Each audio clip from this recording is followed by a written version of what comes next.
সহিংসতায় সকল আহতদের চিকিৎসার দায়িত্ব নেবে সরকার, বললেন প্রধানমন্ত্রী। প্রয়োজনে আয়ের ব্যবস্থা।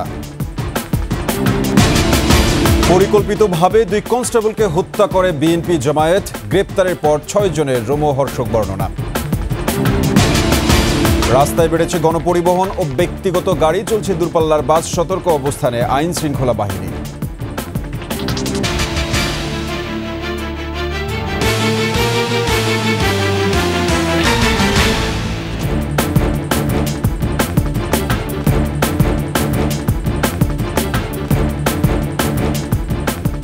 শুনছিলেন প্রেস সিকিউরিটি ইসলাম ব্যাংক পিএলসি সংবাদ শিরোনাম। আমন্ত্রণ রাত 9টার 21 সংবাদের সাথে আছে আমি সাব্বির আহমেদ। দর্শক, 21 টেলিভিশনের সংবাদ একই সাথে সরাসরি দেখতে পাবেন আমাদের ফেসবুক পেজ www.facebook.com/2124 অনলাইনে। সাম্প্রতিক সহিংসতায় যারা আহত হয়েছেন, দল মত নির্বিশেষে তাদের সুচিকিৎসা নিশ্চিত করা হবে। প্রয়োজনে তাদের আয়ের পথ করে দেওয়া হবে বলে আশ্বাস দিয়েছেন প্রধানমন্ত্রী শেখ হাসিনা। সব দাবি মেনে নেওয়ার পরও এই আন্দোলন জঙ্গিবাদকে উস্কে দিচ্ছে কিনা, এমন প্রশ্ন রাখেন প্রধানমন্ত্রী। রিপোর্ট প্রণব চক্রবর্তীর। কোটা আন্দোলনের সহিংসতায় আহতদের দেখতে ঢাকা মেডিকেল কলেজ হাসপাতালে যান প্রধানমন্ত্রী শেখ হাসিনা। আহতদের চিকিৎসার সার্বিক খোঁজ নেন প্রধানমন্ত্রী। এ সময় বেশ আবেগাপ্লুত হয়ে পড়েন তিনি।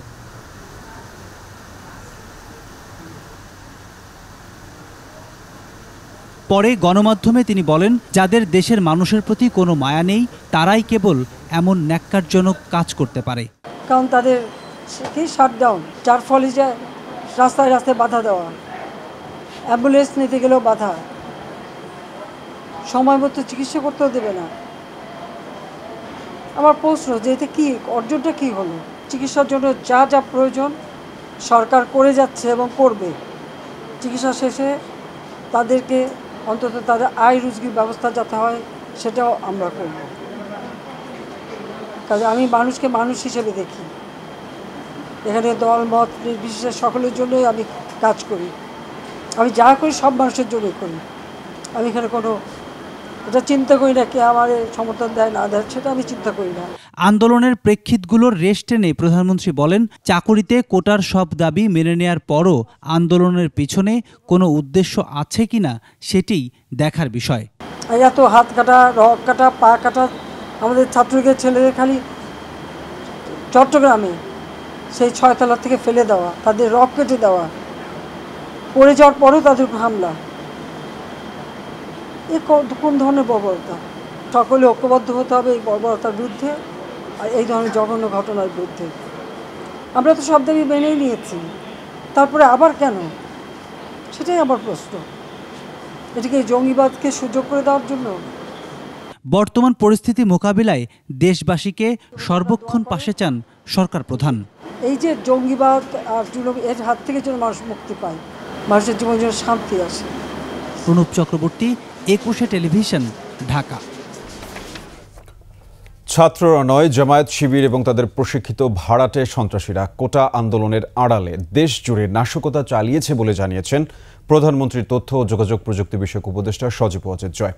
সামাজিক যোগাযোগ মাধ্যম এক্সে করা পোস্টে 1 মিনিট 26 সেকেন্ডের একটি ভিডিও প্রকাশ করেন সজীব ওয়াজেদ জয়। 26 জুলাই দেয়া এই পোস্টে তিনি লিখেছেন, সন্ত্রাসীদের বিভৎসতা বাংলাদেশের মানুষ কখনোই ভুলবে না। বাংলাদেশের শিক্ষার্থীরা সন্ত্রাসী নয় বলেও মন্তব্য করেন বঙ্গবন্ধুর দৌহিত্র।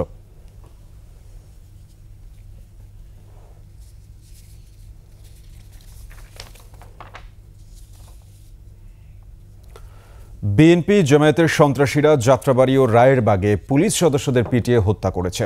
তাদেরকে চিহ্নিত করে 6 জনকে গ্রেফতার করা হয়েছে বলে জানিয়েছেন গোয়েন্দা পুলিশের অতিরিক্ত কমিশনার মোহাম্মদ হারুনুর রশিদ। আহমেদ বাবুর প্রতিবেদন।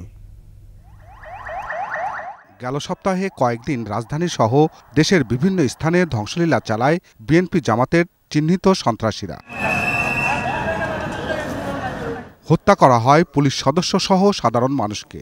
পুলিশ সদস্যদের হত্যার পরিকল্পনার তথ্য মোবাইল মেসেজ থেকে উদ্ধার করে পুলিশ।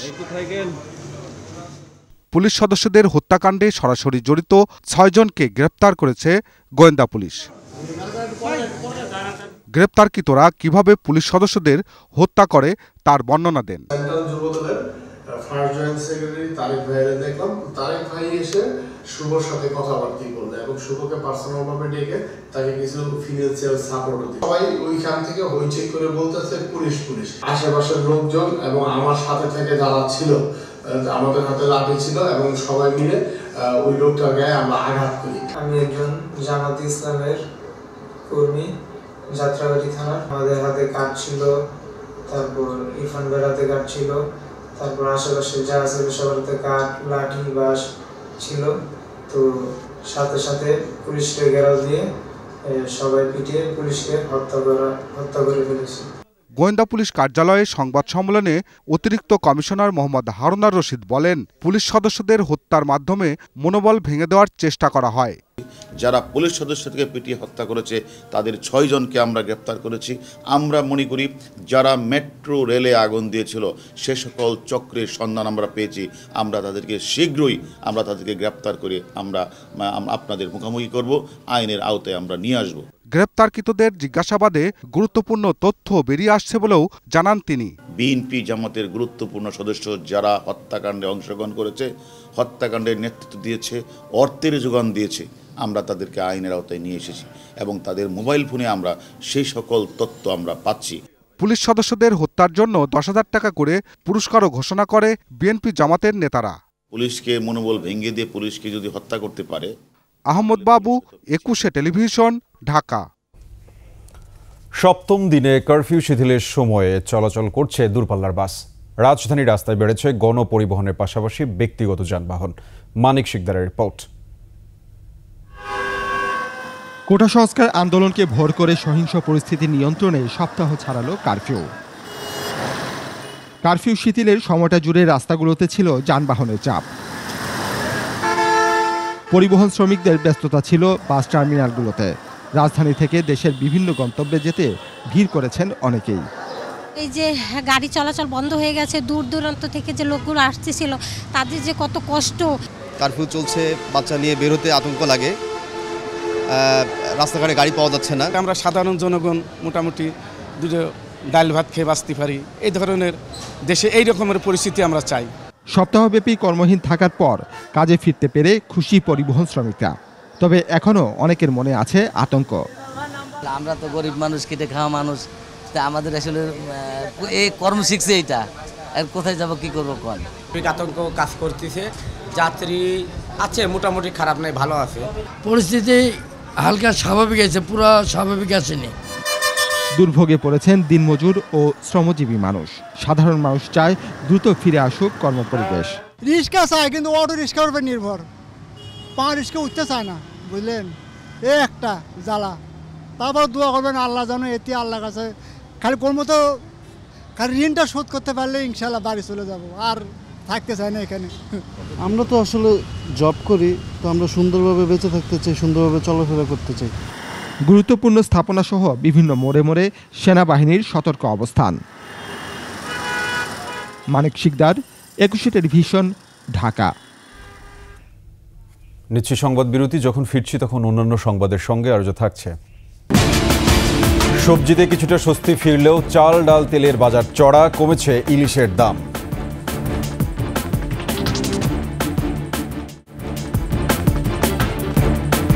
আমন্ত্রণ আবারও রাত 9টার 21 সংবাদে। আওয়ামী লীগের সাধারণ সম্পাদক ওবায়দুল কাদের বলেছেন, দেশজুড়ে চলমান সহিংসতা ও হত্যার জন্য বিএনপি জামায়াত দায়ী। দুপুরে ধানমন্ডি আওয়ামী লীগ সভানেত্রী কার্যালয়ে সংবাদ সম্মেলনে তিনি আরও বলেন, কোনো হত্যাকেই সমর্থন করে না সরকার। বরং এটা প্রমাণিত ছাত্রদল, শিবির, জঙ্গি সংগঠনের সশস্ত্র ক্যাডাররা দেশের বিভিন্ন জায়গা থেকে ঢাকা ও আশপাশে জড়ো হয়ে এই নারকীয় নজিরবিহীন তাণ্ডব চালিয়েছে। এবার বাজার পরিস্থিতির খবর।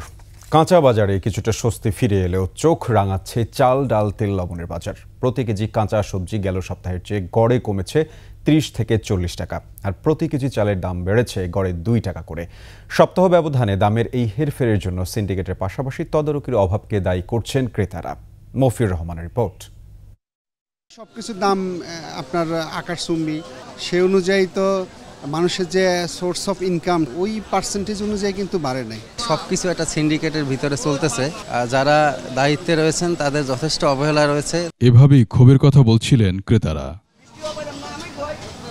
রাজধানীর বাজার ঘুরে দেখা যায় গেল সপ্তাহের চেয়ে প্রায় সব রকম সবজির দামই কমেছে।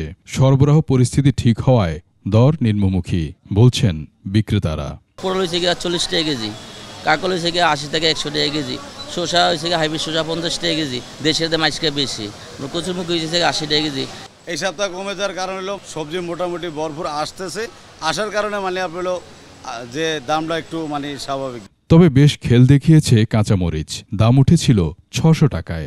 ভোক্তা অধিদপ্তরের অভিযানের একদিন পরেই কমে যায় মরিচের ঝাল। প্রকারভেদে এখন প্রতি কেজি বিক্রি হচ্ছে 120 থেকে 160 টাকায়। কাঁচামরিচ বেচতে আমরা 160 বিক্রি করতেছি, কতটা তেমন করে কিনতে 100-200 কমছে। আজকে আনছি 120 টাকা কেজি, বেচতেছি আমরা খুচরা 140-160। বাড়তির দিকে সব ধরনের নিত্যপণ্যের দাম। 5 লিটার সয়াবিন তেল এই সপ্তাহে বিক্রি হচ্ছে 780 টাকায়, যা গেল সপ্তাহে বিক্রি হয় 10 টাকা কমে। এছাড়া মসুর ডাল, চিনি, লবণ গড়ে বেড়েছে 5 টাকা করে। চিনির দাম ছিল 130 টাকা, 135 টাকা। তেলের সরবরাহ কম, যা গায়ে দাম লেখা ওই দামে বিক্রি হচ্ছে। প্রতি লিটারে 2 টাকা করে তেলের দাম বাড়ছে, আর চিনি প্রতিকে 1-2 টাকা বাড়ছে। মাছ বাজারে একই সাথে রয়েছে স্বস্তি অস্বস্তি। 1 কেজি আকারের ইলিশের দাম গেল সপ্তাহের চেয়ে 300 থেকে 400 টাকা কমেছে। 1 কেজিটা 1500 টাকা কেজি, মাছের রেট কেজি প্রতি 300-400 টাকা করে কমছে। তবে গেল কয়েকদিনের চেয়ে বেড়েছে অন্য সব মাছের দাম। 4-5 দিনে তোর হালকা একটু দাম বাড়ছে। বর্ষাকাল তো মাছ আস্তে আস্তে বাড়তেছে, কাস্টমার গেছে সপ্তাহ তুলনায় কম। চালের বাজারে মজুদ পর্যাপ্ত, দাবি খোদ বিক্রেতাদের। তবুও সব ধরনের চাল প্রতি কেজিতে বেড়েছে 2 থেকে 3 টাকা। চাউলের সংকট নেই, চাউল পর্যাপ্ত পরিমাণে মজুদ আছে। মেইলেও আপনার কত গাড়ি লাগবে, টাকা দিলে চালের অভাব নেই, আমাদের কাছেও চাইল আছে। আটা চালটা মানে এটা চাহিদা বেশি, এটার দামটা একটু বেশি বাড়ছে। মিনিকেটও বাড়ছে, নাদিশালা মুষ্টিমে কিছু কোম্পানির বাড়ছে। এদিকে সব রকম ডিম ও মাংস বিক্রি হচ্ছে আগের দামেই। মফিউর রহমান, 21 টেলিভিশন, ঢাকা। আর এই সাথে শেষ করছি রাত 9টার 21 সংবাদ। যাবার আগে ফার্স্ট সিকিউরিটি ইসলামী ব্যাংক পিএলসি সংবাদ শিরোনামগুলো আরও একবার।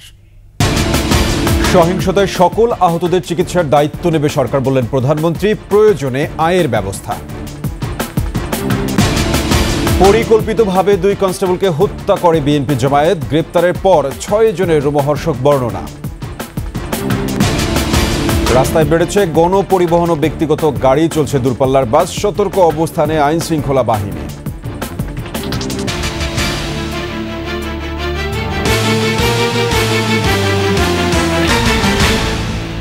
দর্শক, সর্বশেষ সংবাদ জানতে ডায়াল করুন 2021 নম্বরে, আর ভিজিট করুন 21-tv.com এই ওয়েবসাইটে। এছাড়া ফেসবুকে ভিজিট করতে পারেন www.facebook.com/2124 অনলাইনে।